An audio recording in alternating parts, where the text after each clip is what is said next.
को लेकर के बयानों का दौर थमने का नाम नहीं ले रहा। मुख्यमंत्री हेमंत सोरेन ने अब होली से पहले मैया योजना को लेकर एक बड़ी घोषणा कर दी है। होली से पहले 2 महीने की राशि मिलने का दावा किया जा रहा है, लेकिन अब सियासत यहां भी पीछा नहीं छोड़ती नजर आ रही है। मैया सम्मान का खत्म हुआ इंतजार, 2 महीने की एक साथ मिलेगी राशि। होली से पहले खाते में आएंगे 5,000। सम्मान राशि से पहले मचा सियासी संग्राम। हेमंत सोरेन की महत्वाकांक्षी योजना मैया सम्मान योजना फिर एक बार चर्चा में है। माना जा रहा है कि होली से पहले राज्य की 57 लाख महिलाओं को मैया सम्मान योजना की बकाया राशि की एक बड़ी सौगात मिलने जा रही है। यानी होली से पहले लाभुक महिलाओं के खाते में 2 महीने की बकाया राशि एक साथ आ जाएगी। जनवरी और फरवरी की राशि यानी कुल 5,000 रुपए एक साथ मिलने जा रहे हैं। सत्ता पक्ष इसे सरकार का कमिटमेंट बता रहा है, तो पॉलिटिकल एक्सपर्ट्स इसे जुगाड़ मैनेजमेंट करार दे रहे हैं। 1,36,000 करोड़ रुपए अगर आज आ गए होते तो ये परिस्थितियां उत्पन्न नहीं होती, लेकिन हम उसकी व्यवस्था करेंगे। कैसे करेंगे वो सदन में आपको दिखेगा, लोगों को दिखेगा। निश्चित रूप से पैसा मिलेगा मैया सम्मान का, होली के पहले मिलेगा। माल महाराज का है। अब मिर्जा होली खेल रहे हैं, हर जगह खेल रहे हैं, तो परेशानी तो है। विपक्ष क्या करेगा? विपक्ष को तो कहेगा कि क्यों नहीं दे रहे हैं, बोला दे रहे हैं। विपक्षी दल बीजेपी इसे जनता के साथ धोखा बता रही है। पार्टी के अगर माने तो हर महीने की 11 तारीख को मैया के खाते में राशि भेजने का वादा था, लेकिन अब ये चुनावी स्टंट से अधिक कुछ नहीं दिख रहा है। ये सरकार अपने वादे से मुकर रही है और बार बार कभी स्क्रीनिंग के नाम से तो कभी दूसरे योजनाओं को बंद करके और अनैतिक तरीके से टैक्स बढ़ा करके जनता के खून चूसने का काम ये सरकार कर रही है। जनवरी और फरवरी 2 महीने की बकाया 5,000 की एक मुफ्त राशि खाते में गिरने जा रही है। जाहिर है कि जो जरूरतमंद लाभुक महिलाएं हैं उनके लिए एक बड़ा तोहफा होगा, लेकिन विपक्ष तारीख फेल होने का एक बड़ा आरोप लगा रहा है। लेकिन कहते हैं कि सियासत में वादे और शिकायत दोनों साथ चलते हैं। संजय कुमार सिन्हा, न्यूज़ 18, रांची। रमजान के महीने की शुरुआत में ही बीजेपी सांसद निशिकांत दुबे के सोशल मीडिया पर पोस्ट से झारखंड की राजनीति गर्माती दिख रही है। मुस्लिम अधिकारियों और कर्मचारियों को विशेष छूट देने की बात कहते हुए कांग्रेस पर सांसद ने निशाना साधा, जिसके बाद जेएमएम और कांग्रेस की ओर से मोर्चा संभाल लिया गया। न्यूज़ 18 की पड़ताल में यह आदेश 2009 का मिला। क्या है पूरी खबर, जानिए इस खास रिपोर्ट के जरिए।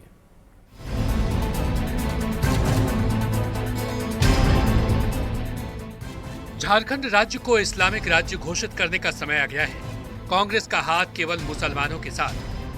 गोड्डा से बीजेपी सांसद निशिकांत दुबे का ये वो पोस्ट है जिसने रमजान के पहले दिन ही झारखंड की राजनीति में उबाल ला दिया है।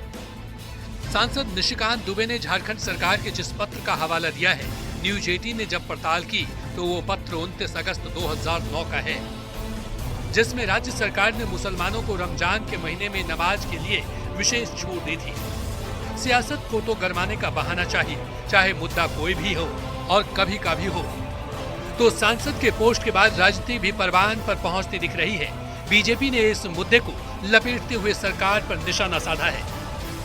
शुभ पवित्र महीने में रमजान के समय फिर से इन्होंने जिस तरीके से सरकारी कर्मचारियों के लिए उन्होंने राज्य को झकझोरने का काम किया है और सांप्रदायिकता को और तुष्टीकरण की राजनीति को पराकाष्ठा में पहुंचाने का काम किया है, भारतीय जनता पार्टी और झारखंड की जनता इसे कतई बर्दाश्त नहीं करेगी। बीजेपी के आरोपों पर सत्ता पक्ष भी कहां चुप रहने वाला था। जेएमएम और कांग्रेस ने रमजान के महीने में दी गई छूट पर बीजेपी और उनके सांसद की आपत्ति को खारिज कर दिया कि खीर बना के एक बूंद किरासन तेल मिला। निशिकांत दुबे किरासन तेल, हर अच्छा चीज में उनकी गंदगी आ जाती। सबसे ज्यादा अगर कोई उन्माद फैलाने वाले सांसद हैं तो हमारे निशिकांत दुबे हैं, और जिन्होंने लगातार एक तरफा बात किया है और इस तरह के आरोप लगाते रहते हैं ताकि वैमनस्यता का माहौल राज्य के अंदर बना रहे। तुष्टीकरण और संतुष्टीकरण की राजनीति का ऐसा बोलबाला है कि न समय दिखता है और न ही मौका। विपक्ष और उनके सांसद के वार पर सत्ता पक्ष के पलटवार से पाक महीने में भी सियासत गर्माती दिख रही है। न्यूज 18 के लिए गोड्डा से अमित सिंह के साथ रांची से संजय कुमार सिन्हा, ब्यूरो रिपोर्ट। और अब खबर बोकारो से, जहां बीजेपी प्रदेश अध्यक्ष बाबूलाल मरांडी ने कहा कि नेता प्रतिपक्ष का चुनाव समय पर हो जाएगा। उन्होंने कहा कि सत्ता पक्ष के लोग सवाल खड़े कर रहे हैं, उसमें कोई मतलब नहीं है, सरकार के पास कोई जवाब ही नहीं है। प्रतिपक्ष का अभी तक सर ये आप उसके लिए बहुत चिंतित, अरे उसकी चिंतित मत हो ना, हम लोग समय पर सब कर लेंगे। तो संगठन का विस्तार अभी भी नहीं हो पाया। अरे हो जाएगा भाई, अभी समय है, उसी काम में लगे हुए हैं। सरकार तो कह रही है कि सारे सवालों का जवाब हम देते रहेंगे। अरे सरकार क्या जवाब देगा भाई।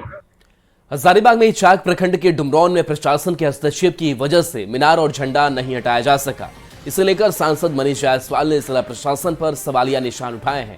उन्होंने एसडीओ की वजह से शांति स्थापित होने में बाधा का आरोप लगाया। उन्होंने दावा किया कि दोनों समुदाय के लोगों ने आपस में बैठकर फैसला लिया था और इसमें किसी का दखल भी नहीं था।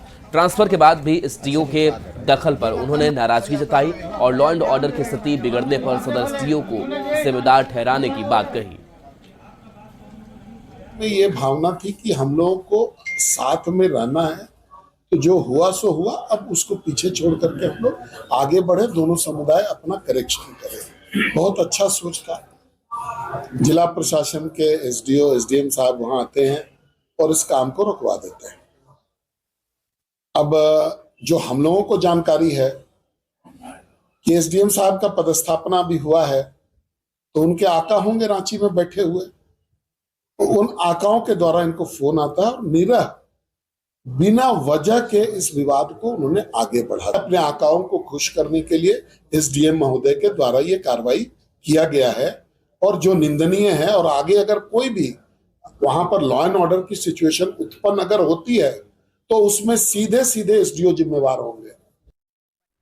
और अब खबर भागलपुर से है, जहां के मुजाहिदपुर थाना क्षेत्र के सिकंदरपुर पानी टंकी के पास बदमाशों ने बीजेपी नेता सदानंद मोदी पर गोली चला दी थी, जिसमें वो बाल बाल बच गए। मामले में अभी तक किसी की गिरफ्तारी नहीं हुई है। घटना के बाद बीजेपी नेता ने प्रशासन से सुरक्षा की मांग की है।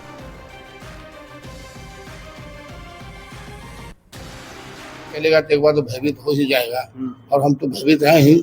तो प्रशासन को इस पर नजर रखना चाहिए, हमको कम से कम सुरक्षा मिलना चाहिए। इस ढंग से हम लोग अगर विरोध करते हैं, तो अगर माफिया से इस ढंग से गोली चलाएगा तो कल दिन कोई भी मतलब इसके अगेंस्ट में कोई खड़ा नहीं हो सकता है। कोई भी कहेगा दो हटाओ, किसी लेना देना नहीं है। इस पे हम लोग को सुरक्षा मिलना चाहिए और हम भी प्रशासन को डर बहुत ज्यादा है।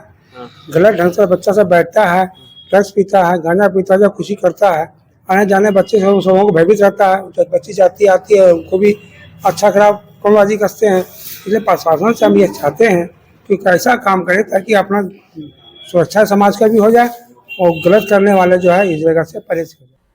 खबर छपरा से है, जहां एक मां ने फिरौती के लिए अपने ही बच्चे के अपहरण की साजिश रच दी और 25 लाख रुपए फिरौती वसूलने की कोशिश भी की। मामले में पुलिस ने कार्रवाई करते हुए आरोपी मां और उसके प्रेमी को गिरफ्तार कर लिया। सारण के एसपी ने बताया कि दिगवारा थाना को सूचना मिली कि 13 साल के आदित्य कुमार का अपहरण कर लिया गया है और 25 लाख रुपए फिरौती की मांग की जा रही है।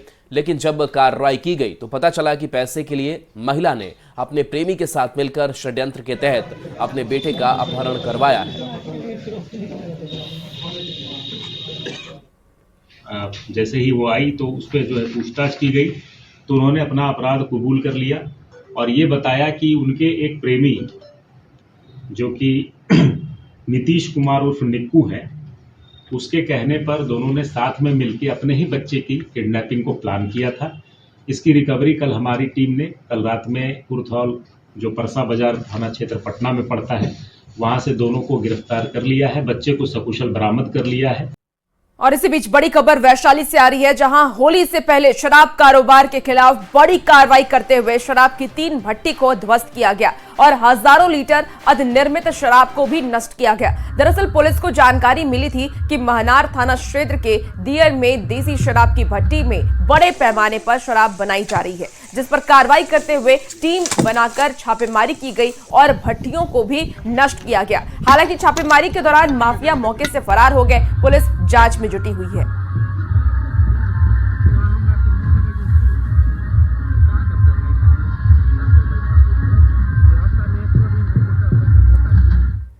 और खबर नालंदा से है, जहां गोली मारने का दिल दहला देने वाला सीसीटीवी सामने आया है।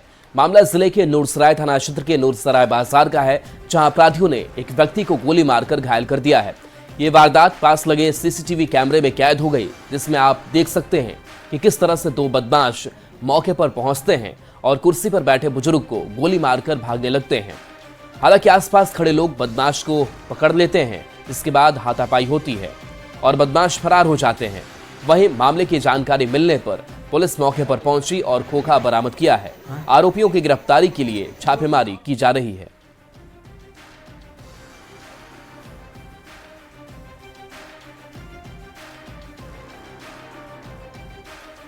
अंडरवेयर की और उसके सामने उनको किसी ने गोली मार दी है। घटना का सत्यापन किया गया है। जख्मी को उपचार के लिए अस्पताल भेजा गया है। उसकी स्थिति खतरे से बाहर है और अपराध कर्मी की पहचान स्थापित करके उसकी गिरफ्तारी हेतु छापेमारी की कार्रवाई की जा रही है।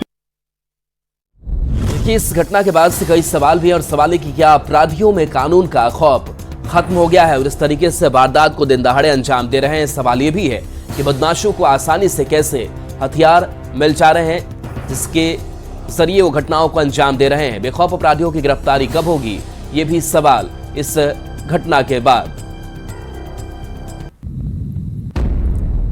और नालंदा की तस्वीरों ने एक बार फिर पुलिस और प्रशासन के दावों पर सवाल खड़े कर दिए हैं। सवाल ये कि क्या अपराधियों में कानून का खौफ खत्म हो गया है। और अब आपको खबर हम चतरा से बताते हैं, जहां पुलिस ने प्रतिबंधित टीएसपीसी नक्सलियों के खिलाफ बड़ी कार्रवाई की है। पुलिस ने एसडीपीओ के नेतृत्व में स्पेशल टीम गठित की। स्पेशल टीम ने कार्रवाई करते हुए 18 लाख के इनामी रीजनल कमांडर रविंद्र गंजू को हथियार के साथ गिरफ्तार किया। साथ ही उसकी निशानदेही पर यूएस मेड विदेशी राइफल के साथ भारी मात्रा में हथियारों का जखीरा भी बरामद किया गया और इसके साथ ही कारतूस भी बरामद किया है। पुलिस ने नक्सली की पत्नी और पूर्व प्रखंड प्रमुख समेत 3 अन्य लोगों की गिरफ्तारी भी की।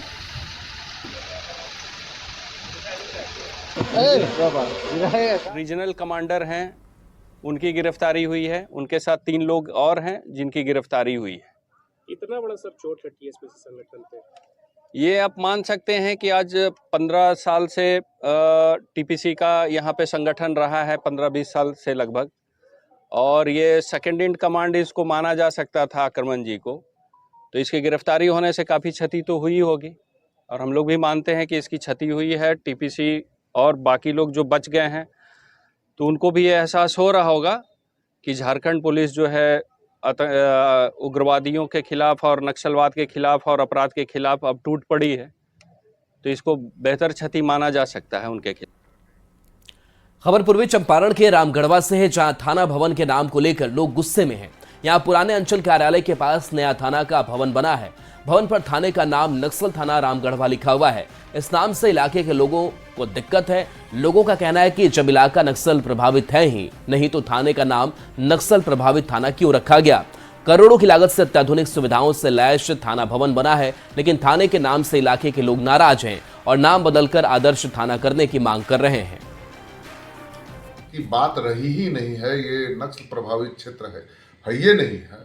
इसके बावजूद भी जो नई थाना परिसर बनी है उसके मुख्य द्वार पर लिखा गया है नक्सली थाना।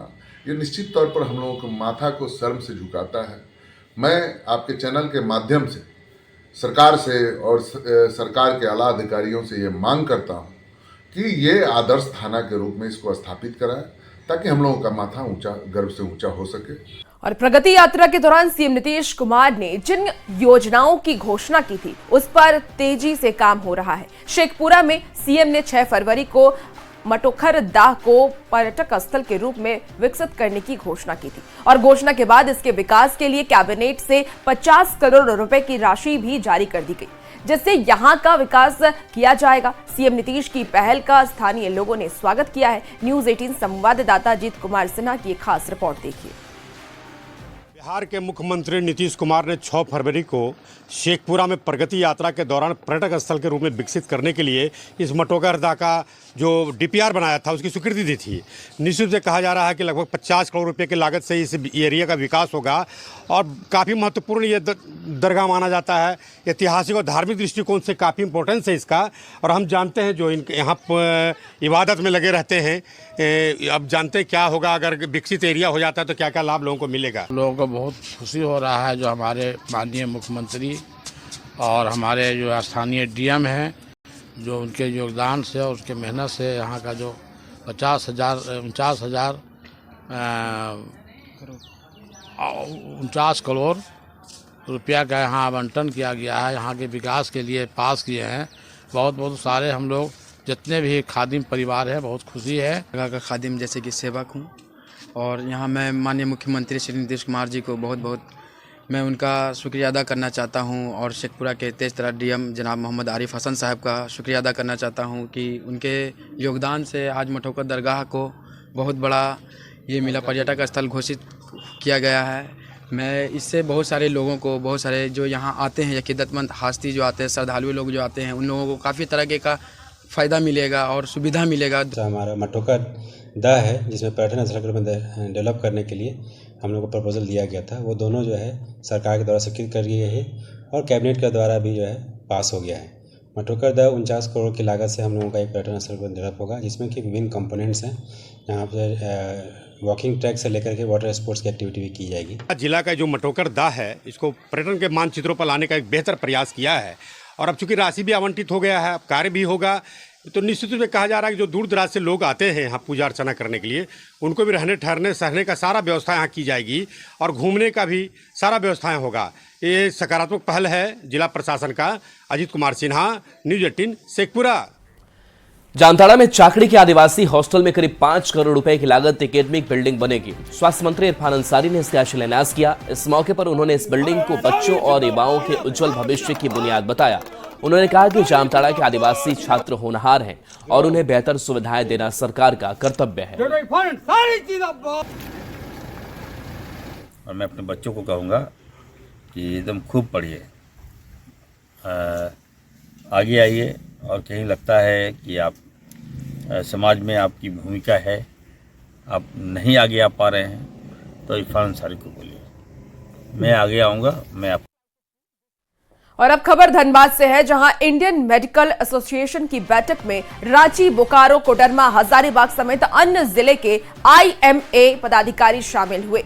बैठक में सरकार से क्लिनिकल एस्टेब्लिशमेंट एक्ट से 50 बेड से कम वाले प्राइवेट अस्पतालों को अलग रखने की मांग की गई और साथ ही झारखंड से डॉक्टर्स के पलायन और जूनियर डॉक्टर्स को वेतन भुगतान नहीं होने पर IMA ने नाराजगी जताई।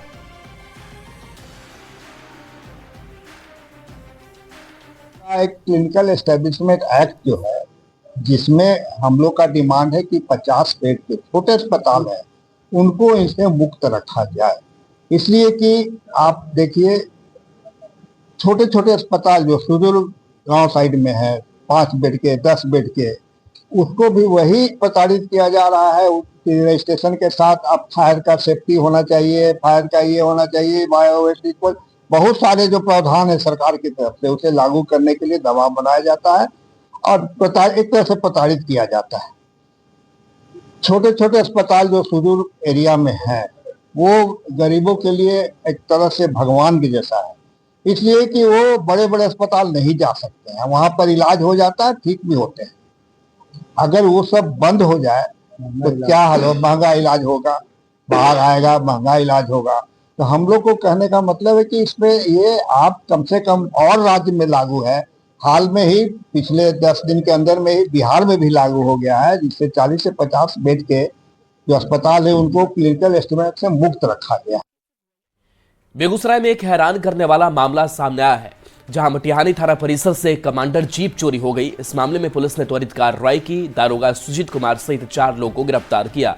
दारोगा सुजीत कुमार पर थाने में जब्त करके लाई गई जीप को चुराने और उसकी जगह पर खटारा गाड़ी लगाने का आरोप लगाया है। दारोगा ने अपने साथियों के साथ मिलकर थाने में जब्त की गई जीप की चोरी करवा दी। हालांकि बाद में सीसीटीवी फुटेज से चोरी का खुलासा हो गया। पुलिस ने दारोगा सुजीत कुमार के साथ 4 लोगों को गिरफ्तार किया है। हम लोगों ने उस चीज़ को जांच करना स्टार्ट हुआ। 15 तारीख को रात लगभग 11:30 और 12 के बीच में पता चला कि सुजीत कुमार जो है सब इंस्पेक्टर, ये अपने 3 सहयोगी के साथ आकर और इस कमांडर जीप को धक्का पुशिंग करवा के और उसके स्थान पर एक जर्जर पुराने एक जिम थी कमांडर जीप को वहाँ से उसको रिप्लेस कर दिया गया और इस कमांडर को जो था वो कांड में उसको ये इनके द्वारा गायब कर दिया गया। तो इसमें कुल 4 लोग गिरफ्तारी हुई, जिसमें सुजीत कुमार भी गिरफ्तार किए गए हैं। और भोजपुर में गंगा नदी के तटवर्ती इलाके में धरती के अंदर से प्राकृतिक संसाधनों के होने के संकेत के बाद खुदाई शुरू कर दी गई है। जिस स्थान पर खुदाई हो रही है वहां पूर्व में गंगा नदी का बहाव क्षेत्र था। उपग्रह डाटा के विश्लेषण और शुरुआती जांच के आधार पर मिले संकेत के आधार पर इसकी खुदाई शुरू की गई है। इसके पहले की अगर हम बात कर ले तो पहले किए गए खुदाई के आधार पर विश्लेषण में यहां प्राकृतिक तेल और गैस के भंडार का पता चला था। जांच के आधार पर इन उत्पादों की खोज के लिए भारत सरकार खुदाई करा रही है। शाहपुर प्रखंड के देवमलपुर पंचायत के दर्जनों गांव में बीते 1 सप्ताह से टीम खुदाई कर रही है। आपको बता दें कि शाहपुर प्रखंड के कई गांव में जमीन के अंदर 100 फीट से लेकर के 180 फीट तक खुदाई की जा रही है। जो बोरिंग होता है इसमें बोरिंग करने के बाद 110 फुट या 100 फुट तक जाता है। इसमें ब्लास्टिंग होता है 180 फुट। अच्छा, उसके बाद क्या करते हैं? उसके बाद जब इसके बाद बोरिंग जो होता है तो उसका जब फटता है तो ब्लास्टिंग कंपन होता है। कंपन होने हमारा मशीन लगा हुआ है, वहाँ सर्च मारता है। उसके बाद हमको मालूम पड़ता है कि हमारा कि उससे हमको जांच होता है कि इसमें डीजल है कि पेट्रोल गैस कोई खनिज पदार्थ कुछ भी निकल सकता है। तो गंगा का तटवर्ती इलाका आप लोगों ने चुना है या फिर कहाँ से आप लोग खुदाई करते आ रहे हैं? सर हमने नेपाल बॉर्डर से हमारा काम चालू हुआ है, जहानाबाद तक गया है, फिर वहाँ से वापस हो फिर हम नेपाल बॉर्डर जा रहे हैं। बिहार सरकार ने सुल्तानगंज में एयरपोर्ट निर्माण की सहमति जताई है, जिसके बाद बिहार के 3 ग्रीनफील्ड एयरपोर्ट में एक भागलपुर के सुल्तानगंज में हवाई अड्डा निर्माण का रास्ता साफ हो गया है। भागलपुर के डीएम ने सुल्तानगंज और गोराडीह में हवाई अड्डा के लिए जमीन का प्रस्ताव भी भेज दिया है। इसे लेकर स्थानीय लोगों के साथ जनप्रतिनिधियों ने खुशी जताई है। सुल्तानगंज में एयरपोर्ट बनने से भागलपुर, बांका, मुंगेर, जमुई सहित आसपास के कई जिलों को इसका सीधा लाभ मिलेगा। विश्व प्रसिद्ध श्रावणी मेले को भी उड़ान मिलेगी। इससे धार्मिक और व्यापारिक दृष्टिकोण से भी लाभ मिलेगा। है बिहार में विकास की एक नई इबारत लिखेगा सुल्तानगंज। सुल्तानगंज में होने से जो तीर्थयात्री आते हैं श्रावणी मेला में, और ऐसे भी जो बिजनेस का भागलपुर केंद्र रहा है, उसके लिए बहुत ही फायदे वाली चीज़ है। और विकास जो भी लोग कर रहे हैं, जिस भी पार्टी के नेता लोग गण कर रहे हैं, बिहार सरकार और केंद्र सरकार दोनों को धन्यवाद है कि सुल्तानगंज में एयरपोर्ट आने से ये सुल्तानगंज के लिए मील का पत्थर साबित होगा। जिस प्रकार माननीय प्रधानमंत्री ने विकसित भारत 2047 तक विकसित भारत का लक्ष्य रखा है, ठीक उसमें से एक योजना ये भी है हमारे सुल्तानगंज में बाबा अजगैबीनाथ की नगरी में ग्रीनफील्ड एयरपोर्ट का होना।